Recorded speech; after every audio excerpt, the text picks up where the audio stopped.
Thank you for tuning in to the Simple Sophisticate podcast, the show that is part of the Simply Luxurious Life online destination, cultivating true contentment, the art of living a life of quality over quantity.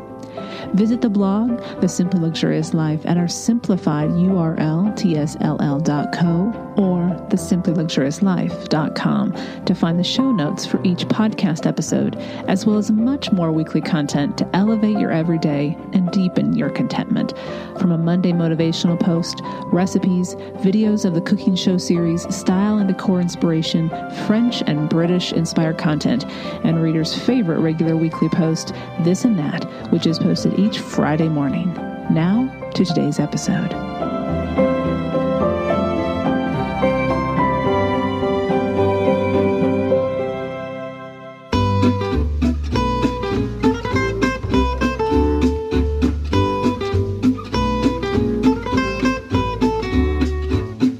Welcome to the Simple Sophisticate podcast, where intelligent living is paired with signature style. I'm your host, Shannon Ables. And whether you're listening on your commute, exercising, working in the garden, or sitting down with a hot cup of tea or a cafe au lait, thank you for tuning in. Let's get started.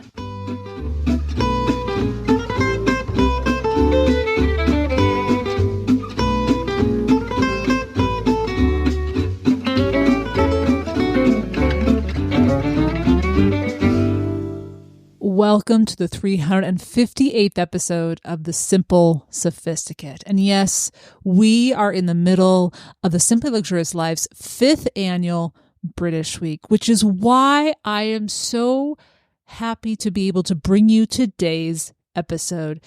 It is a conversation with someone who not only is she British, which is part of the reason I wanted to bring her on during this time. She is also someone who knows the fashion industry inside and out. She is someone who's been there, done that, and sees what actually makes for a fulfilling life. She has written a new book, and we're going to talk about that today. And I'm excited to say that there are no ad breaks in the middle of our conversation. We just talk right through, and I encourage you to settle in, doing something relaxing or doing something where you can just totally tune in, maybe pour yourself a cuppa or a good glass of wine or whatever you prefer for your drink of choice, and let Anna Murphy, the fashion director of the Times London, talk to us about her new book, which is titled Destination Fabulous, Finding Your Way to the Best You Yet. Now, as the fashion director of the Times, you would think, well, wait a second, this is just going to be surface talk, clothing, exterior, what one looks like on the outside. But it's exactly the opposite. And there's a lot of irony in our conversation because she'll point out that it's actually the benefit of our exterior looks, our clothing, once we go within. Once we do the work of getting to know ourselves and then bravely honoring ourselves as we make choices, as we choose to live our life and step away from being the object of our life to be the subject of our life. I absolutely love that metaphor. Now, I am just going to let the conversation take off from here. It was a joy to have her on this show, and I think you're going to thoroughly enjoy getting to know her and her insights about how indeed every year, every decade does get better, not the contrary. Here is my conversation with Anna Murphy.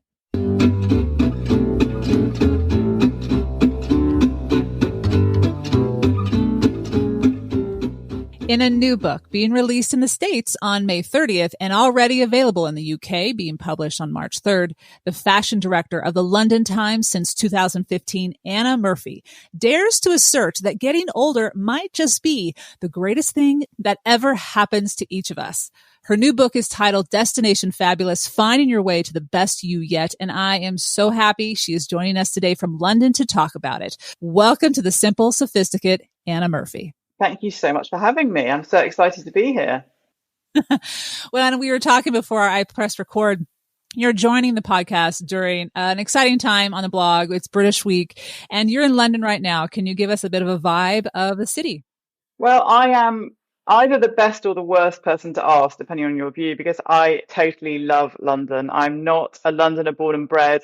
Like a lot of people in London, I moved here, in my case, after university.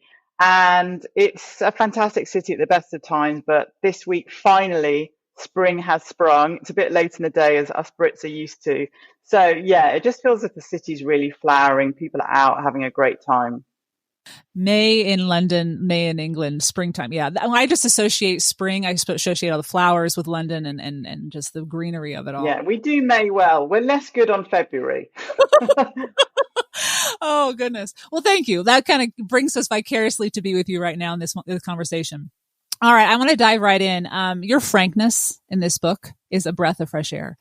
You write, quote, "I believe society is fundamentally wrong about aging," end quote.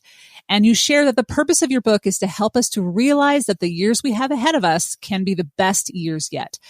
Right out of the gate, I love this. Chapter 1, second sentence, you share, "I am 50 and I am happier than I have ever been." I love that. And I had a reader who has read the book who said, as soon as she said that, she had me. This direct and declarative statement may shock some.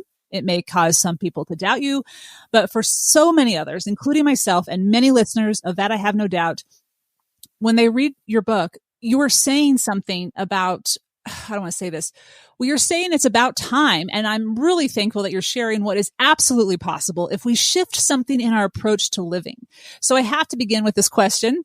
Why are you happier now than you have ever been? I mean, how long have you got, Shannon? I think one of the many bits of the story that we're given in society that's missing actually is how hard it is to be young. I mean, I haven't had a particularly challenging life, but if I look back at quite a lot of my teens, quite a lot of my 20s, quite a lot of my 30s, I was having some great times, but I was also having some really challenging times. And part of that is because you're dealing with a lot. You're trying to set yourself up in the world, but it's also about who you are. You're just trying to work out who you are. You're getting all these messages from different places.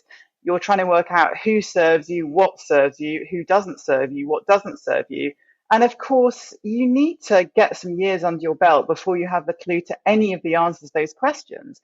And now in my 50s, I do. I do know who I am. I mean, there's always more work to be done. There's more to be found out. There's more expansion out there for me. But I've come such a long way from when I was in my 20s. And one of the many reasons I'm excited about getting older, not least because it's infinitely preferable to the alternative, is because I see the decades ahead as a chance to become more me, to become more unapologetic, to become more kind of fully realized. Well, and I appreciate you saying that we sometimes forget about the challenges of our youth. And you say in the book, it's a fallacy to think that we didn't have problems and that we have selective memory. I want to talk about that choice to dare to get to know ourselves. You share, quote, "Daring to be more than we've ever been before is the perspective we need to shift to." And in the first chapter, you challenge us to accept that we may have taken the easy road and let our looks and youth do the talking and not actually chosen the hard stuff, which initially is hard, but is most definitely worth the effort of getting to know ourselves. So my question is, go for it. Sorry, interrupting. No, I love it. That's the best journalist fashion. That's what we do. I mean, I suppose that so much of this topic, and I would say so much about life in generally, there are sort of two seemingly quite oppositional things in play. And I think one of the reasons that many people struggle with the idea of aging and society tells us that we should be afraid of aging is there is some saying goodbye involved. And one of those is, as you suggest, Shannon, that potency of being 20 in a bikini. But actually, that in itself is also quite freighted. It can be difficult to get beyond our kind of physical appearance and the way that's perceived by society when you're young. And the hello that comes as a result of that goodbye is a chance to really look into who you are, look at all your dimensions, and be a more sort of fully realized version of yourself and be seen for who you are rather than this kind of objectification that often comes with youth, which is more about just what you are. You know what? I want to ask this. This is a question I was going to save to the end, but you got right to it. I loved this line. I actually quoted you in a post that I wrote recently. This shift from being the object to being the subject. And I want to share, as soon as I wrote that, someone said they appreciated your shifting as well. But as a writer, this idea that the object has no control, the object is being acted upon. And when we consciously shift to being the subject, we take the reins. Can you talk a little bit about that necessary shift and that, I guess it's a growth in awareness, isn't it? Yeah, absolutely. I think, any woman will know what it means to a greater or lesser degree at various points in their life to be objectified, whether we like it or not, on whatever steps forward we're taking. And I believe we are taking steps forward. Objectification is part of the female condition. We're brought up either consciously or unconsciously to be aware of our audience. And it's important to know your audience. It's foolish to ignore the fact that we go around the world, being looked at, and we're judged for that as well as for what we say. Unfortunately, to deny that is to be sort of delusional. But I would say for me, that's been one of the biggest gear shifts that's come, and one of the greatest liberations is to move from thinking that the audience is kind of, if not everything, then quite a lot of everything, to the audience being kind of secondary for me. I'm the film director, thanks very much. I'm also the starring role. Haven't decided who I am yet. I'll take Julia Roberts, that would be fine. And you, thank you very much. You're on the back row. And I think that's such a sort of key thing to do. And I think what's interesting actually is if you look at attitudes towards age in other cultures, and I think possibly back in the day in our own culture, there is this empowerment that comes with aging. More traditional societies, they tend to look up to the older women and men in their communities, and those older women and men have a huge amount of power. And in our quest to sort of transcend hierarchy and to transcend age, and in this sort of 20th century invention, really, of youth as the ultimate thing to covet, we've lost sight of that. I think there's kind of been an overcorrection. And interestingly, if you look I write quite a bit in the book about Chinese medicine, because I'm really interested on it has some really great things to say about women in general.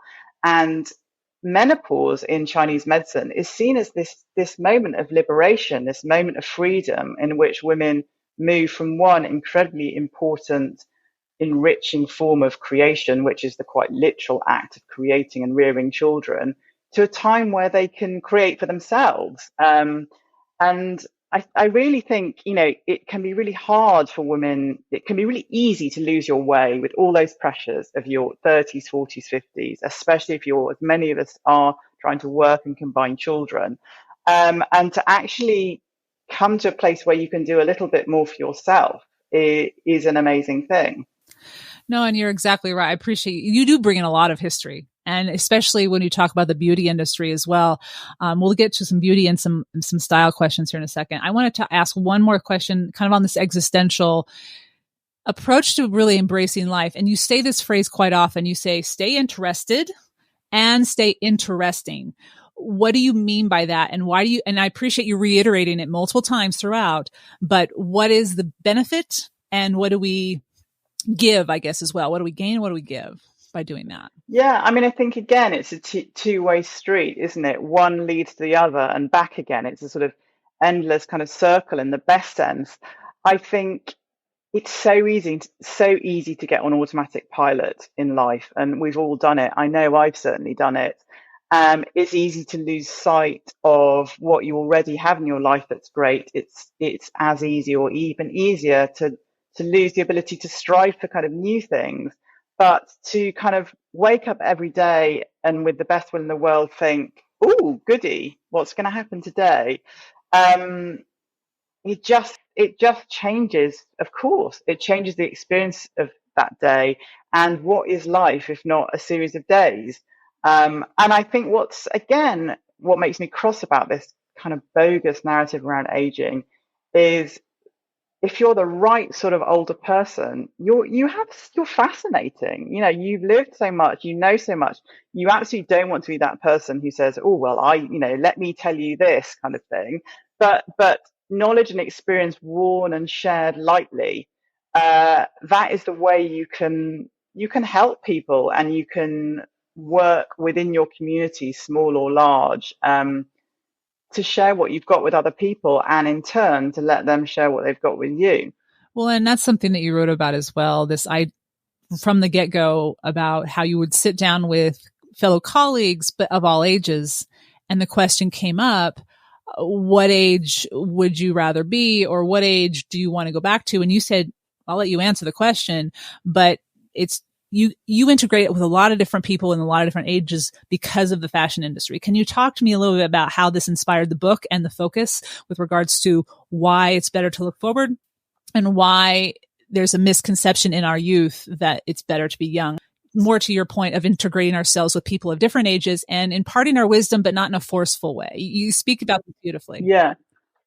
I mean, I think firstly, one thing I would say is, I've been lucky enough to travel a lot around the world. And one of the things that strikes you when you go to, say, a small town in India, as I did recently, or, I was lucky enough to be in Senegal for the Chanel show last year, is you see these completely age agnostic groups of people. Back when communities were a bit more traditional, lots of generations hung out with each other. In Africa, people talk about their aunties, and the auntie isn't a blood relative necessarily. It could be, whoever. And so I think as creatures, we're wired to be with lots of different ages. And indeed, for whatever set of reasons, we've become much more siloed in the West. So it's quite typical for, women in their 50s to hang out with women of similar age, women in their 20s to hang out with women of similar ages. And the same goes for men. And I think a sort of accidental gift for me is when I started to get into the world of yoga in the last sort of 15 or so years.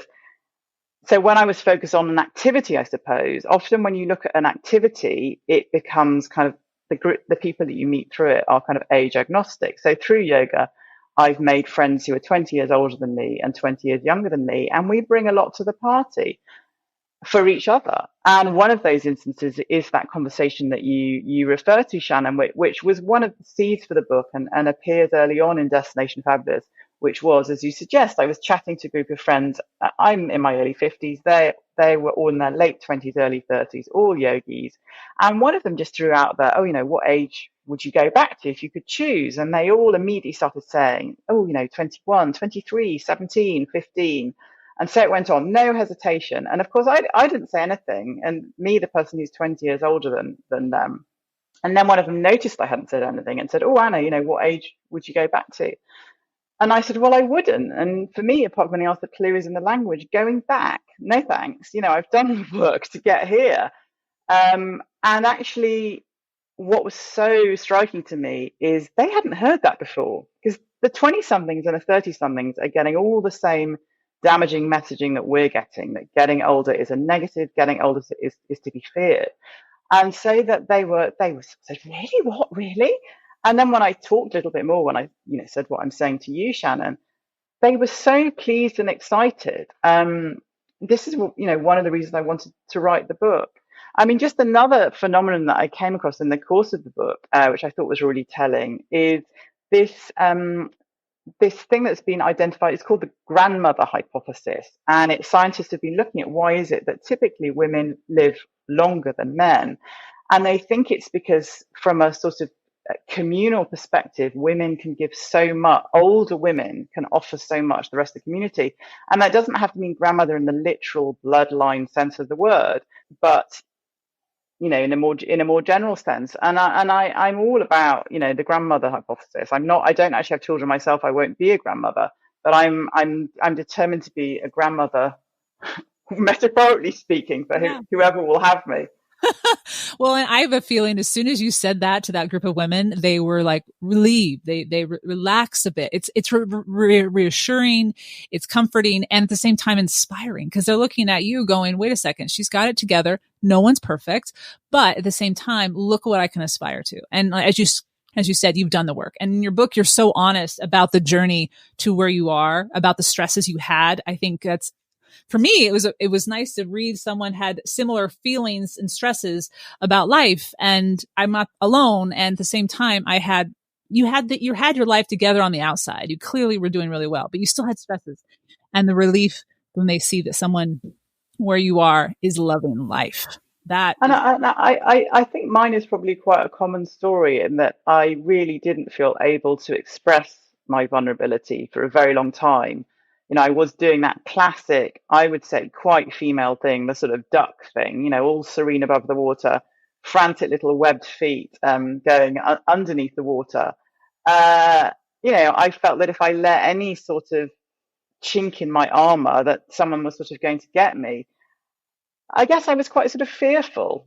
And again, a great liberation for me and a great step change has been to realize that very often, sharing vulnerabilities are empowering to you and empowering to other people.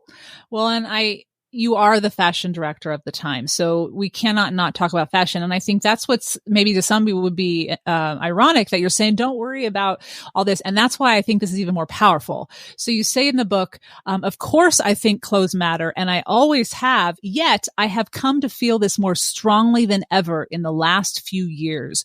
Can you explain why that is the case? Yeah, so again, it's another one of those double acts. Clothes are theoretically a superficial thing, but clothes change the way you feel and clothes change the way that you are seen. And as we've said, there is an audience out there. Shakespeare referred to all the world being a stage, and you're on that stage and you get looked at. I've always known that clothes have that power to affect the way that people perceive you. But I suppose what I hadn't realized until I got older is the degree to which they can help you to kind of bust cliches. And one of the biggest cliches around is that we kind of age into insignificance and invisibility and irrelevance. And actually, what you wear, the lipstick you put on, the earrings you wear, the trainers you wear can challenge that. I give you one extremely famous and extremely obvious example. Who is one of the most famous fashion plates in the world today? Well, she's 101, no clues for guessing. It's Iris Apfel. Why do we know about Iris Apfel? We know about Iris Apfel because of the remarkable way that she dresses. And the way that she dresses has got her seen and made people interested in her. And I suppose what I would say about clothes is what, for me, clothes are the start of a conversation. I'm not just interested in clothes as an end in themselves. I'm interested in clothes making people interested in me. Got it. And one of the aspects of that conversation, because this whole book, it begins with the idea of stepping into your best self and getting to know who you are. And as you just said, clothes are a way to introduce who you are. They're not the entire conversation. They're their introduction to a conversation.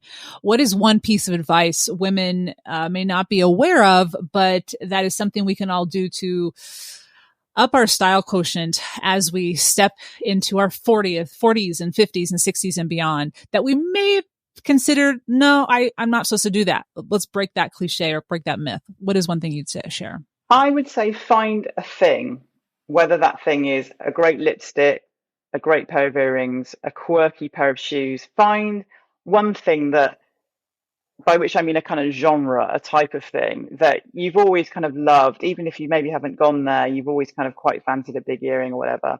Just focus on that one thing and make that your signature. Like Iris has gone pretty far with that, with her sort of her huge glasses.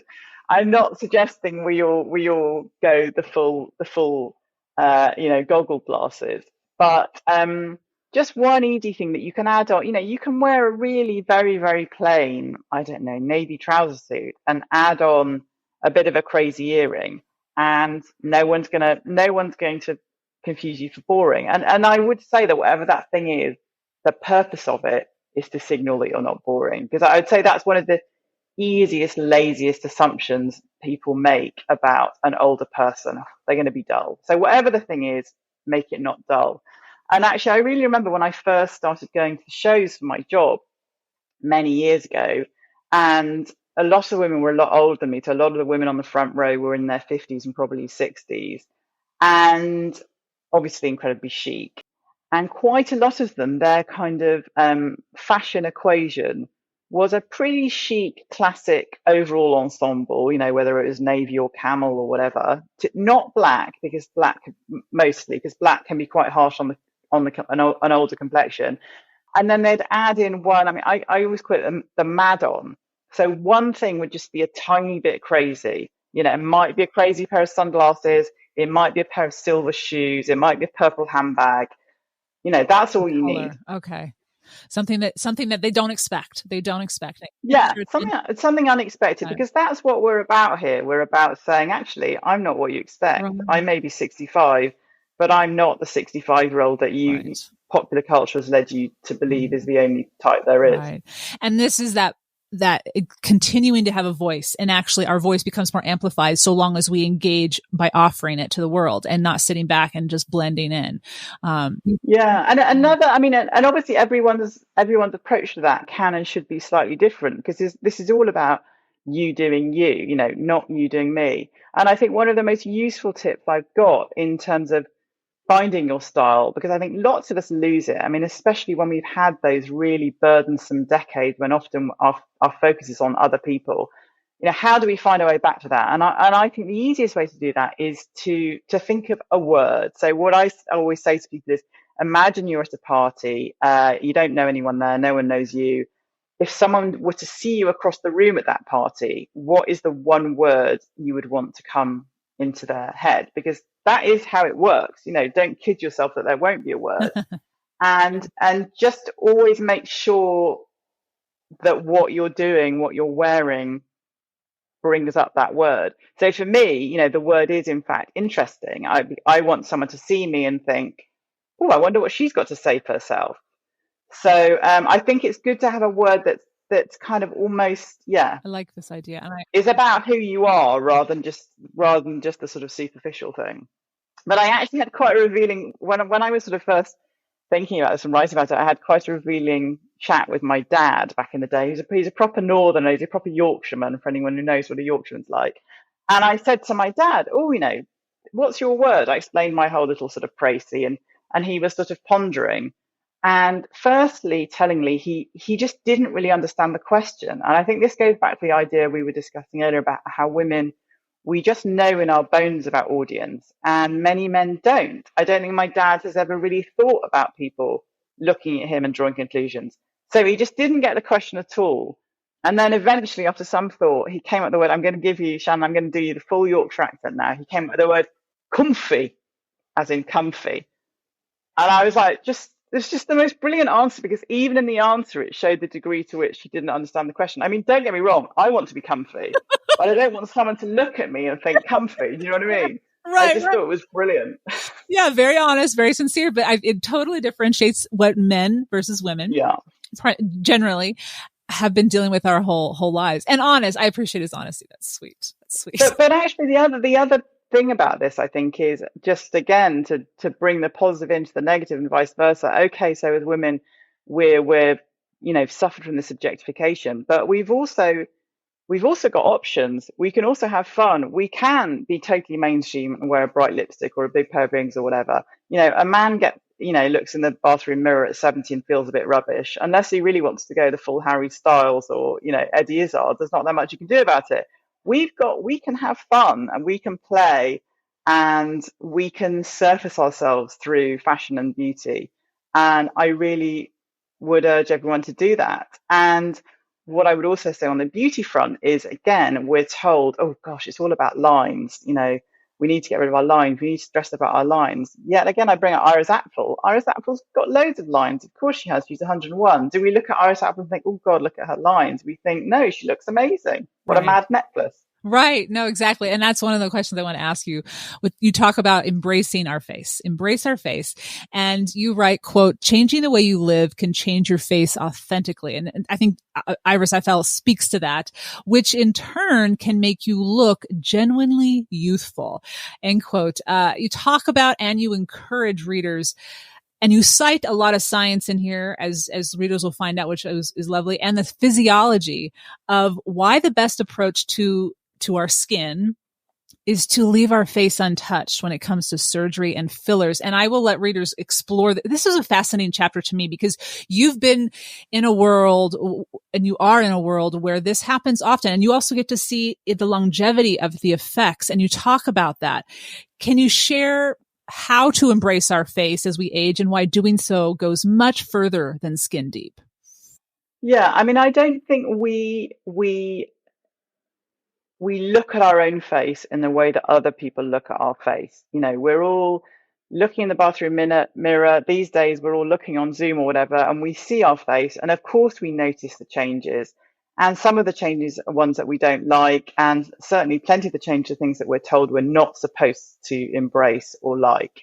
That is not how other people see your face. You see whether someone's light is switched on. You know, it's the expression I use Mm, a lot in the book. You see whether they're happy, whether they're energized, whether they're interested and interesting.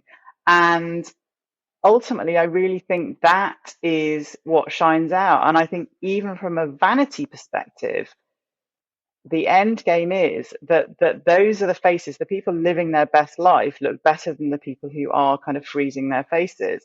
And I think it's also really telling. I was talking to a woman who, she's a beauty professional, and she works with natural massage. And I'm a huge advocate for massage because massage gets blood to your skin, which gets oxygen and nutrients to your skin, and then which gets rid of toxins from your skin. And she has women coming to her who have had injectables for decades and want to sort of stop, and they've lost their faith. You know, they say to her, I want to find who I am. I don't know who, I don't look like myself anymore. And she was making this point that naturally, when does your face freeze? Your face freezes when you're fearful. Your face also freezes ultimately when you die. And so I think inadvertently, what happens with people is that their faces almost become the signifier for the origin for what they were doing, which is acting entirely understandably out of fear because the industry is telling us we have to fear lines. yeah. I enjoyed reading that because it was fascinating to me simply because there's not a lot of people in Bend who I know who have used any of that or done any of that. But I was always wondering, what does it look like after they don't want to get in front of the camera? What is actually happening, and how do they feel because of that? So that chapter to me, I didn't expect to like it because I was like, oh, I know I'm supposed to use all these lotions and all this stuff, but you have used these. You talk about the different things you've actually seen beneficial, and you actually have interviewed a bunch of people who are in the industry that can speak to it. So thank you for all your research on Yeah, that. and I do want to make it clear that I don't judge anyone for what they No, do, and yeah, indeed, I entirely understand where it's coming from. right. But I think they're false promises. I think someone at 70 who is living their best life versus someone at 70 who's had a whole lot of stuff done to their face, it's the former who looks better. And so, just from a vanity perspective, forget all the existential stuff. Yeah. Just from a vanity perspective, I think natural is the way to go. And I have lots of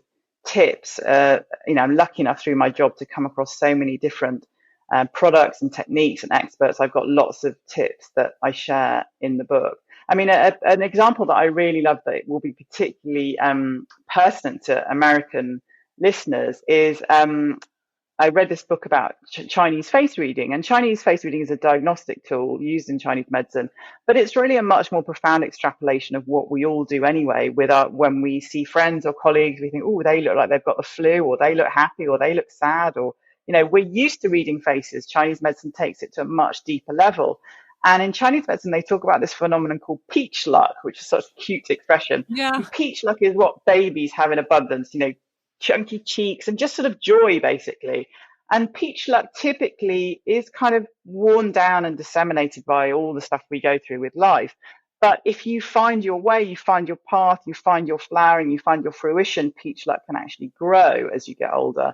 And in the book, Lillian Bridges, the author, cites the example of Eleanor Roosevelt. And Yes. she said she shows a picture of Eleanor Roosevelt when she's about 16 or 17. And she's this shy, sort of church mousy type, an entity of a young woman. And then she shows a picture of Eleanor Roosevelt when she's an older woman. She's Eleanor Roosevelt. And she's this sort of phenomenon. She's one of the most, at that point, probably one of the most famous women in the world. Right. Sure, she's got lines. She doesn't look 16 or 18 as she does in the first picture. But in terms of attractiveness, she's so much more magnetic. And I think that's what we have to remember, and that's what we have to go for, and that's what we have to use as another prompt to find what makes us happy, find who makes us happy, forgive and forget anything that's not working, just move forward. Move forward. I generally appreciate this diving deeper to get to know ourselves, and this reminder and evidence as you provide throughout the book that in all sincerity, it's your journey and no one else's. Go on it. It will be more beneficial than you can ever imagine. You can't go buy your way to the face of the life, the contentment that you want. You have to feel your way and go through your journey. And actually, journey is such a key word, and that was partly why I wanted to call the book Desolation Fabulous. And it was also an homage to a book that I'm sure many listeners will have read, The Road Less Traveled by M. Scott Peck, the late American psychotherapist. And I love the way he talks about being alive. He basically says when you're young, you're in map making mode. You know, the whole terrain is to be oriented by you. You're frantically making maps. And what typically happens is we slow down with the maps as we get older. We think we know where things are, and or even more dangerously, we get stuck with old maps that actually don't really bear any relevance to where we are today. It's why, you know, many of us keep making the same mistakes in relationships, or, you know, seek out things that don't serve us, but we've had them in the past. We almost seek out discomfort because we find it comfortable. Actually, as M. Scott Peck says, the people who live to the fullest capacity do so because they keep on refreshing their maps. And for me, one of the secrets to aging well is somehow this kind of double step of you've got your maps, you've got some experience under your belt. I'm certainly a lot wiser than I was 30 years ago, but you're still adding new ones. So you're not stuck. And yeah, it's a sort of two-time thing. And I think with those two ways of thinking at the same time, we just have an opportunity to have a fantastic time apart from anything else, which is important. Yeah. Well, it's enriching. You continually are enriching your life, and you're rewriting. You're tossing the stories that don't work that you had accepted, and you're rewriting and giving yourself better stories that lead you to a better place. And as you said, it's a choice. You could sit back and keep following the same map. No, I was just going to say, actually, I think one thing that's really I found interesting. So I've obviously done lots of events as the books come out in the UK, been talking to lots of women, you know, just so fantastic to sort of share stories and experiences. And I've heard quite a lot from women who, you know, they're ready. They've stepped up to the plate. They are ready to wear the bright pink lipstick, go to the music festival, whatever it is, you know, learn Japanese. There's people around them who aren't ready for them to do that. And again, I think as women, we're so acculturated to be people pleasers. Even those of us who, I think when I was young, I thought I was quite strident, but actually I was definitely basically doing as I was told. And I think as women of a sort of certain age, we need to say to the people around us, this is how it is, you know, like it or lump it kind of thing, and not let people in our life dictate to us about how we should or shouldn't be and what we should or shouldn't be doing. Right. And you say if you keep showing up as this new person that they don't recognize, eventually most people are going to go, okay, this is who she is, and here we go. I mean, I think even that's been the really interesting thing for me from a fashion and beauty perspective, because all this we can be talking about the big stuff, we can be talking about, you know, the way we lived our lives, but can also be talking about those style changes that you were alluding to earlier, Shannon. And I can speak from experience from that, because when I was young, I was a real bright lipstick person. And then and that was my thing. It was my signature to wear a bright lipstick. Okay. And then I stopped until I went grey, and I thought, okay, I need to do something to dial it up a bit. So I started with a bright lipstick again. And there were all these people who hadn't known me when I was bright lipstick and a number one. And they were all kind of, oh, look at you in the bright lipstick. And then, of course, after about, I don't know, a month of going, ooh, they stopped and just accepted me for who I was, or, you know, for my lipstick. Right. And it just struck me, people just, they notice change, but then when it's not change anymore, they kind of get over it. If you own your silver cowboy boots or whatever it is, then they shut up about it. That's the key, owning it. And you mentioned that you've gone gray. You've chosen to go gray. And I want to talk about that because, first of all, the cover of the book, you know, at first when people look at it, at least for me, I'm like, oh, that's a road. Oh, that's a journey. No, there's two images here. And I love that concept. It really makes you think, this is you. This is a visage of you, your hair, your lips on the cover of this beautiful book. And I also want to say, I enjoy the interior and your handstand. Hey, that's my mad. yoga. my Yeah. mad knickknacks. It's lovely. No, it's fantastic. And then when I saw your handstand, I was like, okay, those are goals. Oh, I can't, it's not, because I'm in yoga too, but I haven't done a handstand yet. But I want to talk about going gray. And as someone who's just starting to go gray, I definitely know I need to shift eventually. And this was actually a really helpful chapter to get ideas on different ways of doing it, but also why it's important to embrace it from a beauty perspective, but also here an inner, peace, acceptance. So I want to share what's the hurdle we need to get over when it comes to going gray, and how can doing so, going gray, actually give us more of a voice, not less? Well, again, I totally fell for the narrative of, oh my goodness, if you go grey, your life will end. And I actually went grey really young. And so I definitely did the whole dye thing. Definitely was worried that if I showed my grey, that would be aging and all the things that you're told.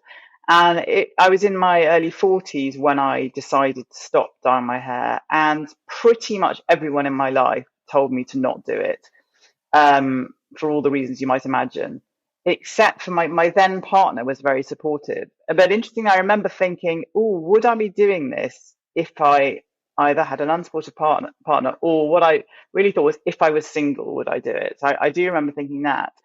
And then, yeah, it was a version of the same old thing that if you own it and if you go grey whilst also taking care of how you look more generally and being a little bit quirky with some of your accessories or whatever, yeah, it sort of had exactly the opposite effect to what I thought. And I've always had, hair's always kind of been my thing because I had, I've got curly hair. So my hair used to get noticed when I was young, but to my amazement, it is noticed, gets me far more attention now, especially from young people.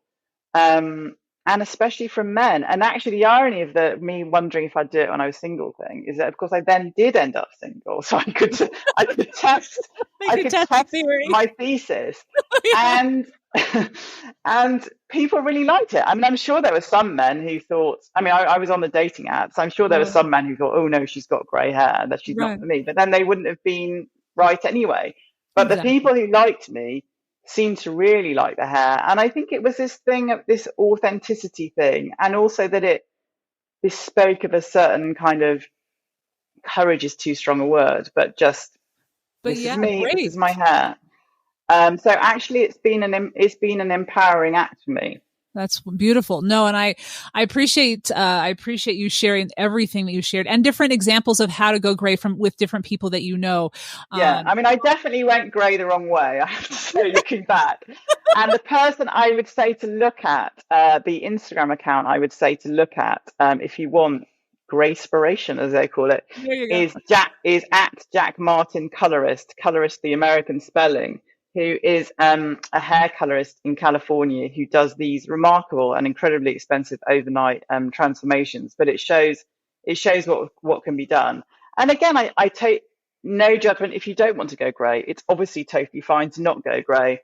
But I would say, speaking personally and having heard from many, many women who've done the same thing, if you do suspect it might be for you, you probably will find it incredibly liberating to go for it. Well, and I think from a beauty perspective, our pigmentation in our skin changes, as you point out. So our hair, we have to be very conscientious of, okay, if we are coloring it, does it actually complement our skin anymore? Yeah. I think looking back for me, that was a problem. I was very dark. I think it's especially a problem if you're dark. Either you just sort of change your hair, either you basically go blonde or sort of grande, as Queen Camilla has sort of gone, or you really risk looking, ironically, your fake dark hair aging you far more. And in fact, one of the things I've noticed since I've gone grey is I get a lot more compliments about my skin. And my skin hasn't changed. If anything, I'm 10 years older. It's probably, dry or whatever else. But I think it must be because my skin matches my hair and my hair flatters my skin. They complement each other. Exactly. No, I appreciate that chapter. I know a lot of readers will appreciate that. You mentioned relationships and a few of them along your journey, and you give an entire chapter to romantic relationships as well as an entire separate chapter to other types of relationships in our lives. But I want to talk about the romantic relationships, you share that you see your, quote, own past relationships as chapters in a book of me, not a stop, merely a pause, the very thing that facilitates the beginning of something else, by which I don't necessarily mean another relationship, but a period of self-growth. What is the shift regarding our perspective on relationships that will help us to enjoy our journey moving forward even more? Because you're talking to an audience, I mean, me, myself, I'm single, no children. There are many of those listeners. There are also listeners that are married with kids out of the nest, but they're also widowers and divorcees. So many different listeners. What is this shift that we need to have when it comes to relationships? Yeah, I mean, again, we're fighting against all those fairy tales we were told from the age of, 2 about our prince or princess. We're told that we're not complete. We're told that only by finding someone else can we be complete. And it sounds facetious, probably, and simplistic to say it, but it's really only by coming to understand that we are complete that, well, apart from anything else, ironically, we're best placed to, I think, meet someone else. I mean, I think so many people, they don't work on themselves. They just look for someone else to kind of fill in the gaps. And we can only fill in our own gaps. Any other kind of gap filling doesn't work.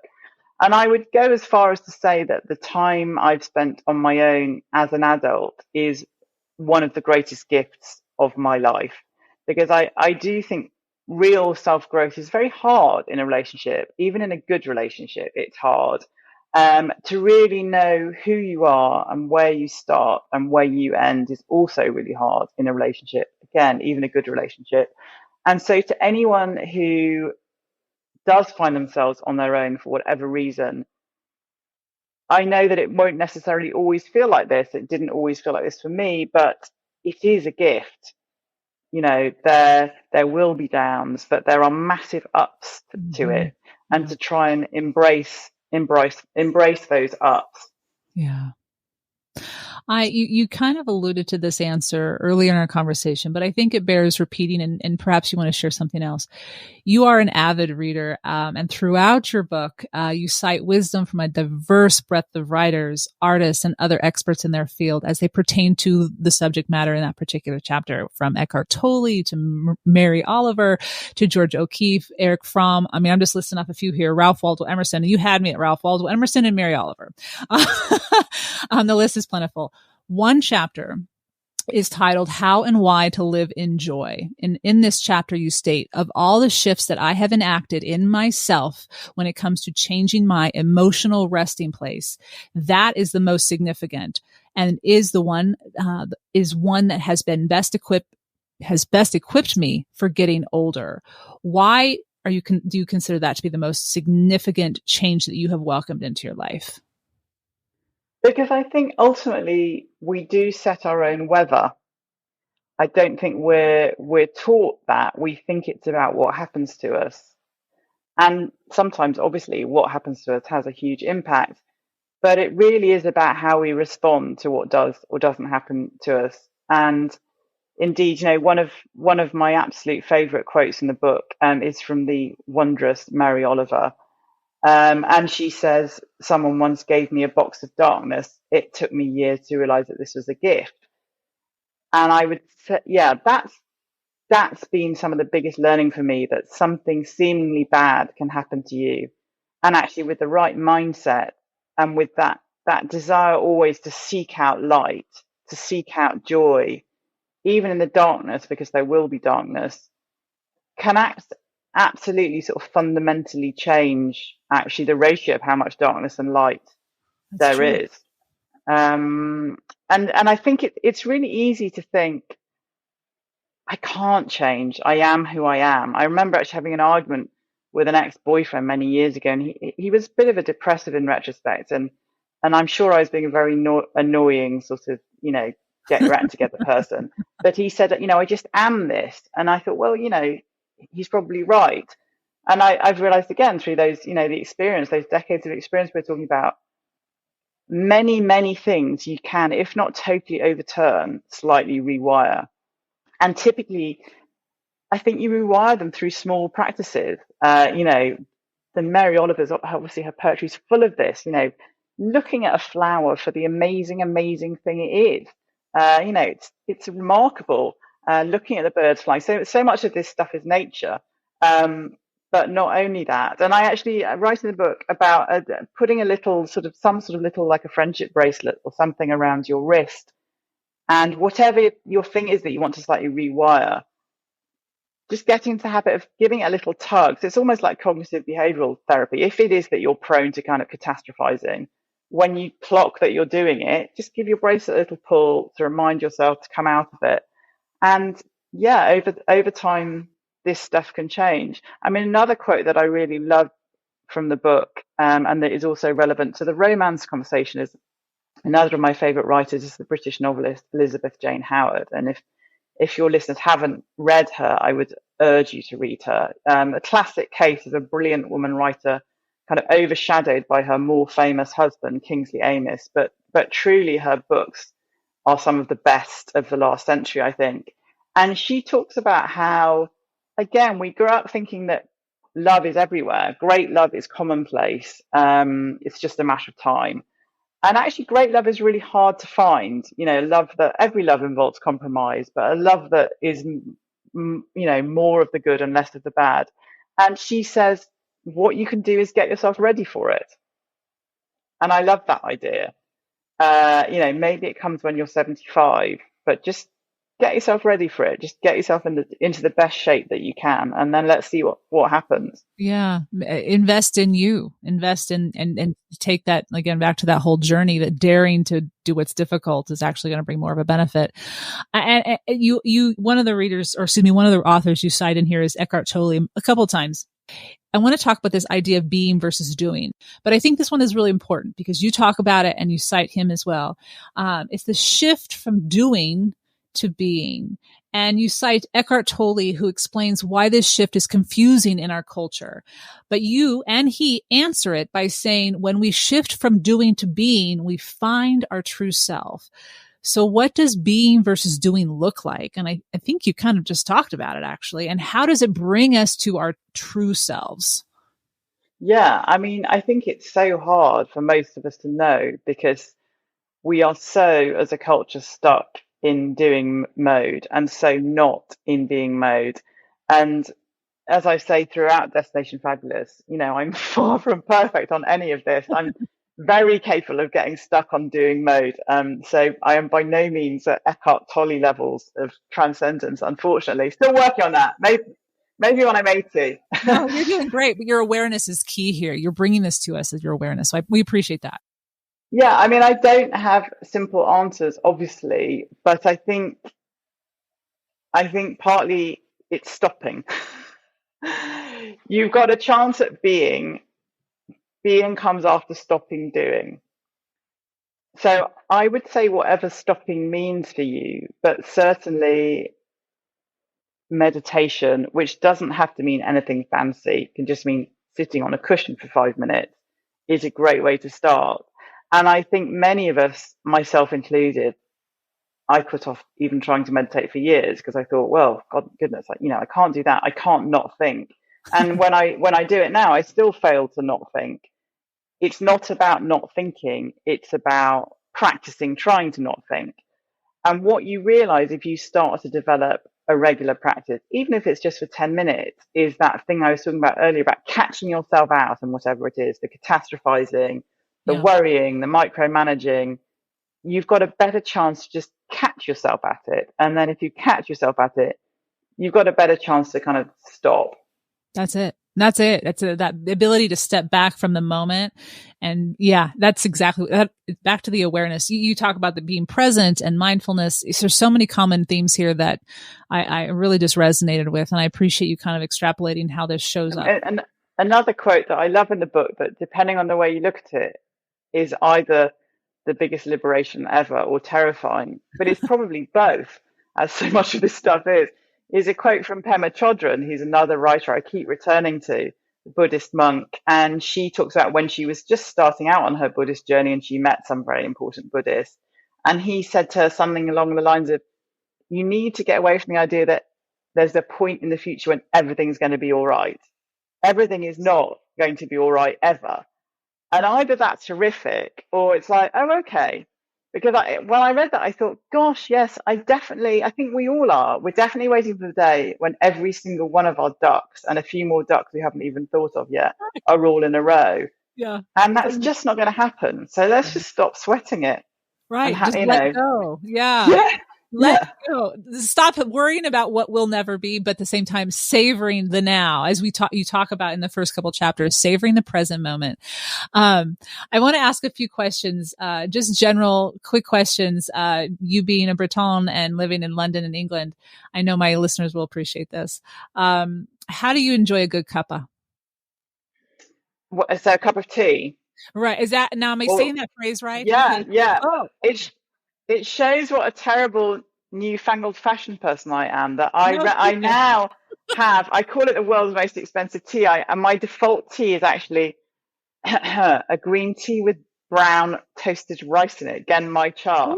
I'm Ooh, so far away from my roots. I But love if I it. go for a proper British cuppa, it would either be Earl Grey or Lapsang, for which I get a gold star because they're quite flashy. But I mark down on points because I have it with milk, which is very common.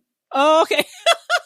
I appreciate that. I just learned a bunch. So what was it that you put in their initial tea? What was the toasted? It's called Gen My Chart, Oh, GenMaicha.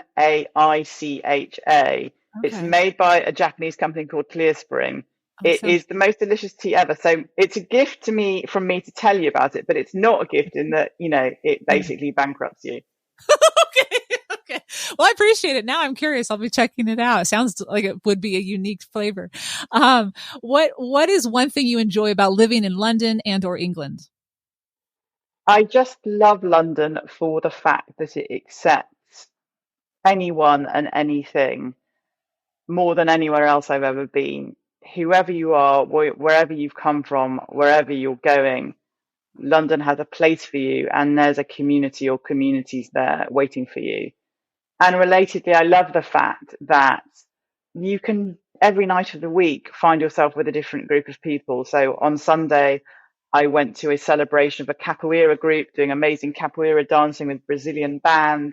The next day I went and had a lovely Ethiopian meal. There's just it's all here. And although the fact that it's all here does sometimes make it a bit exhausting, as you might imagine, sometimes I'd like it not all to be here. I'd just like to lie A down. lot of choices. But yeah, I love that diversity. I was going to say that diversity. That's lovely. Where would you go to enjoy a memorable afternoon tea in the city? Well, so many choices. I think probably my choice would be Fortnum's, because at Fortnum and Mason's, which obviously you'll all know, it's arguably the most famous food emporium in the city. You can either have the cream tea or you can have a make your own ice cream sundae. Or you can get, as I did the other week, I went and had the cream tea, and my 5-year-old nephew had an ice cream sundae that was so large it basically hit his whole face. So everyone's happy at the parlour at Fortnum and Mason. That's a good point. It has a plethora of options. That's true. That's true. And it keeps going up and up and up and up. When it comes to rain, love it or could live without it? Well, apparently there's a reason why they used to talk about the English rose complexion, and that is because of the rain. Mm, that's And true. the You fact that live we're with an island surrounded by sea. So there is supposedly an upside to the dampness, but needless to say, I'd be very happily take a little bit more of it. I mean, I think a little bit less of it rather. I think what I've come to realize is I am just very British. I'm not great when I'm either really hot or really cold. So I love the moderation of our climate, but I could definitely dial down the dampness a bit more. Okay. Well, I'm glad it's sunny now, though. That's good Yeah, news. That's yeah, good but you see news. that now I've said that it will start pouring with rain in about 5 minutes. So Oh, I don't learn. no, no, no. And you're talking to someone who loves the rain, but I also live in a dry climate. So I always enjoy getting to the rain whenever I can. Cause you're right. The complexion and everything just benefits from it. Last quick question. And then I have the final one. What should every person see or experience at least once when they visit London? I think it has to be. I mean, it's probably a terrible old cliche, but it has to be one of our parks. They're just the most amazing places. I mean, Hyde Park is obviously the most famous, but Victoria Park in the East End, which is much less well known, is also a beautiful, beautiful space. They were designed to be the lungs of London. and they still Oh. are. And I quite regularly think in a city that's it's so capitalist, there's so much, there's a price on everything and including on space. It's so miraculous to me that these many, many hundreds of acres of Mary Oliver worthy nature have been cherished and continue to exist. So I'd say, yeah, a walk around the round pond or the Serpentine in Hyde Park is pretty hard to beat. Thank you for that. I remember the first time I went to Hyde Park, my breath was taken, and I just, oh yeah, your parks are pretty special. As we wrap up, I have one final question. Each episode of this podcast, we end with a petit plaisir. So a simple luxury that we enjoy in our everyday. What is a petit plaisir or a simple luxury that you enjoy to elevate your everydays? I think it's my coffee that I now have in a very beautiful porcelain, handmade, hand painted mug with a luster handle. So I can't put it in the dishwasher. So there's Oh, the sort of, okay. 3 minutes washing it up afterwards. But yeah, I feel it's sort of very Mary Olivery to take a humdrum cup of coffee and make it into something special and precious. And every time I drink it in that mug, it is that. Although funnily enough, my partner was saying the other day, I'm never going to wash that mug. I said, oh, why not? It's just too stressful. I just know I'm going to break it. So it's only me washing that mug for the rest of the time. But as discussed, I am my own agent, so that's just as it should be. There you go. It sounds quite special and very, very intentional when you sit down to enjoy a cup of coffee. I love it. That's beautiful. Thank you for sharing that. Listeners, Anna Murphy's new book is Destination Fabulous, Finding Your Way to the Best You Yet. It will be released in the States on May 30th, and you can pre-order it now. But in the UK, it's available now. Follow Anna on her Instagram account, Anna G. Murphy, and find her weekly fashion column in the Times of London. I want to thank you very much for joining me today, Anna. Thank you so much, Shannon. It's been an absolute treat. Again, if you're looking for a book that really puts you back into the driver's seat, if you have felt as though you are constantly trying to keep up or catch up or do something better, this book is going to provide so much liberation. We use that word a couple times in our conversation today, and it really does provide so much insight. When it arrived at my house a couple weeks ago for my review copy, when it arrived, as soon as I started reading it, I couldn't put it down. It was, as I said, a breath of fresh air. And it is a book we need to read. And the only thing that I wish for is that it had been something we had decades and decades and decades ago. But we live and learn. And Anna is sharing this with us. And I'm so grateful that she did. Now, on the show notes, the simplyluxuriouslife.com/podcast 358, I have included the various authors and book. She mentioned a specific book, and I've included that. Please note, in her book, she includes a lot of the actual not only author, obviously, but the book that she pulls the quotes from, or the insights, or the knowledge, or the research from. I've also included that tea that she mentioned and any Instagram accounts that she recommends, which again are also included in the book. I want to thank you very much for tuning in today. And again, a big thank you to Anna Murphy for joining me. It was a special treat to have her on the show today. And again, you can find the show notes with all the links to her book, to her social media accounts, and her column for the Times London at the blog, thesimplyluxuriouslife.com/podcast 358. And British Week goes on. I have shared 3 giveaways out of 6 so far for top tier members. Be sure to check those out. We have some for gardeners, for pet parents, also for people who love an iconic piece of British decor. And there are still more to come. I do hope you're enjoying this week if you have already stopped by. And if you haven't, it is a special time of year at the blog. And with that, I'll say bonjourne, or should I say cheerio? Thank you very much for tuning in. There'll be a new episode on Wednesday, June 6th. Until then, I'll be on the blog.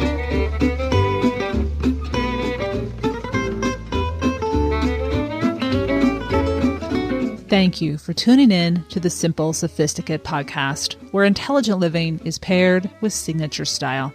For more ideas and inspiration throughout the week, visit the blog, The Simply Luxurious Life, with the shortened URL tsll.co or thesimplyluxuriouslife.com. For more in-depth exploration of how to cultivate your own unique, simply luxurious life, pick up my new book, which became both a bestseller and #1 new release in France Travel, The Road to Le Papillon, Daily Meditations on True Contentment. Available in all 4 formats for your preferred reading or listening. My first book, titled Choosing the Simply Luxurious Life, and my second book, Living the Simply Luxurious Life, are also available in each of the 4 formats. Readers can now join the more intimate The Simply Luxurious Life international community by becoming members of the blog, which offers the benefits of ad-free reading site-wide, unlimited access and exclusive access to content on the blog, such as the monthly A Couple Moments with Shannon video chat, tours of my home Le Papillon, the monthly What Made Me Smile post, and monthly Ponderings post, as well as the exclusive opportunity to enter all of the giveaways during the annual French and British weeks.